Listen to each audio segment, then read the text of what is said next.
नमस्कार। उम्मीद करता हूँ आप सब अच्छे होंगे, स्वस्थ होंगे और सुरक्षित होंगे।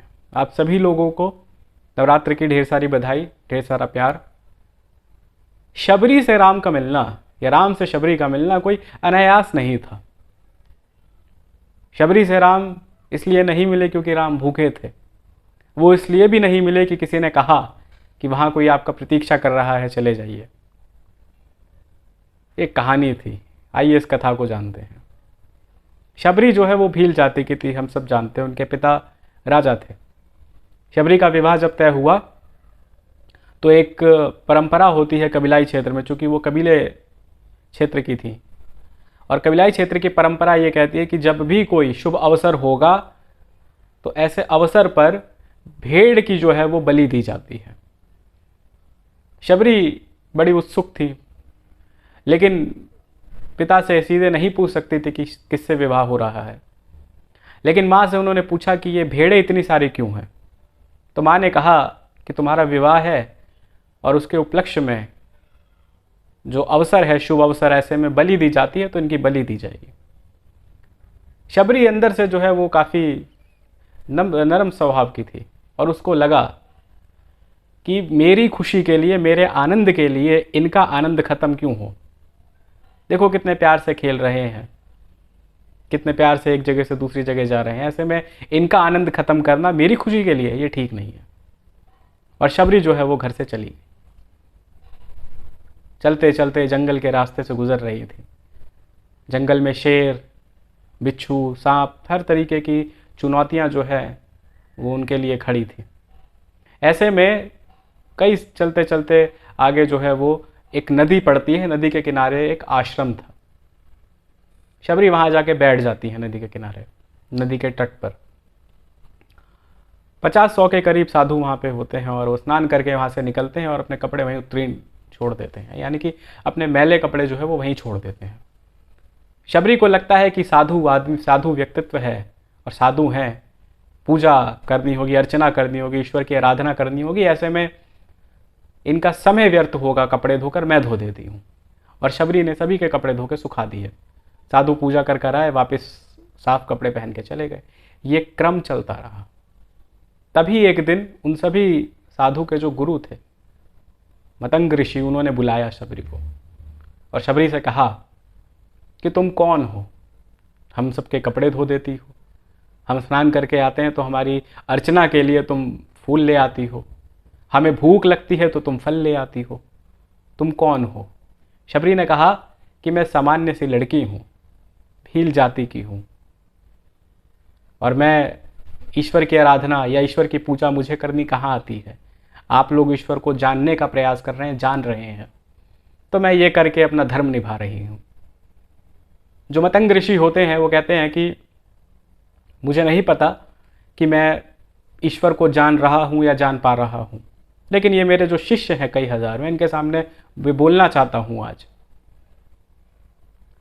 मैं कुछ समय में मेरी मृत्यु आने वाली है, मेरी आत्मा जो है वो मेरा शरीर छोड़ने वाली है, और मैं तुम्हें ये बताना चाहता हूँ कि तुम कहीं मत जाना ईश्वर को ढूंढने, तुम यही रहना, ईश्वर तुम्हारे पास आएंगे। हम सब ने वो दृश्य देखा है कि किस तरीके से त्रैलोक्य के स्वामी भील जाति के शबरी के द्वार पर जाते हैं और बेर खाते हैं। कहते हैं कि जब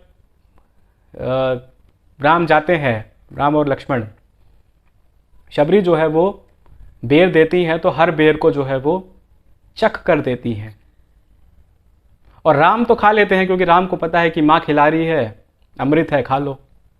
लेकिन लक्ष्मण को ये लगता है कि ये ऐसे कैसे, भाई की जो है वो छवि खराब हो रही है। अच्छा, चख के क्यों दे रही थी शबरी? हम सब ने अपने घर में देखा है, जो एक छोटा बालक होता है, जब भी माँ उसको खाने के लिए देती है तो जो सेरेलैक होता है या फिर जो दलिया या खिचड़ी जो भी दी जाती है बच्चे को, तो सबसे पहले माँ उसको अपने हाथ पे गिरा के चेक देखती है कि वो कहीं गर्म तो नहीं है। वो इसलिए देखती है, वो इसलिए नहीं देखती कि गिरा के कैसा लगता है, वो इसलिए चेक करती है कि भाई बच्चे को जो है वो कहीं दिक्कत ना हो खाने में। तो शबरी भी इसलिए हर बेर को दे रही थी चख के कि कहीं जो बेर है कहीं कोई कड़वा ना निकल जाए, मेरे राम खा रहे हैं। तो लक्ष्मण ने जब देखा लक्ष्मण को लगा कि भाई भाई की छवि खराब हो जाएगी, भाई मेरे भगवान है। तो लक्ष्मण के तरफ जब बेर गया तो 2-4 बेर जो है लक्ष्मण ने फेंक दिया। अब लक्ष्मण का व्यक्तित्व और लक्ष्मण जैसा व्यक्तित्व अगर बेर को भी फेंकेगा तो कहाँ जाएगा, हम सोच सकते हैं। उस वेग को फेंकने का, उस बेर को फेंकने का जो वेग था इतना तेज था कि वो जो बेर था लक्ष्मण के द्वारा जो फेंका गया वो हिमालय के पर्वत पर जाके गिरा, और वो वहां जाके गिरा, और जब वो गिरा वहां पे जाके तो वहीं पे जो है वो संजीवनी पैदा हुई। वही संजीवनी जो जिस समय मूर्छित थे लक्ष्मण, उस समय वही आई थी उनके लिए। कितना बड़ा संजोग है ये। दक्षिण के जो रामायण है वहाँ पे उसमें उल्लेखित है ये प्रसंग।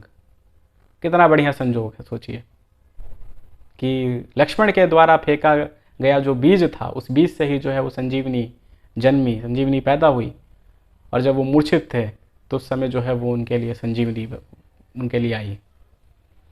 तो इस तरीके से जो है वो राम ने जो है वो शबरी से जो है राम का भेंट हुआ।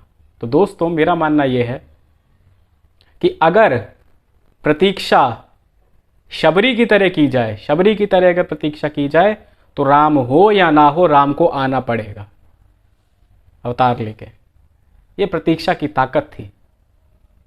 हम इस कथा को इसलिए सुन रहे हैं, इस कथा का जो सार है वो ये कहता है कि यदि भविष्य में कोई हमसे बोले कि हमारे यहाँ जाति या जाति का जो है वो भेदभाव है, तो हम ये कह सकते हैं कि भील जाति की उस शबरी के द्वार पर हमारे त्रैलोक्य का सबसे बड़ा स्वामी राम गया था।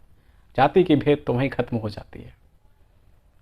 अर्थवेद में कहा गया है, राम ने कहा है ये समापी समानी प्रपा, यानी कि कुएं का पानी जो है वो सब पिए, समानी प्रपा, सहभाक्षी श्याम, सब साथ बैठ के खाएं, ये अर्थवेद में कहा गया है।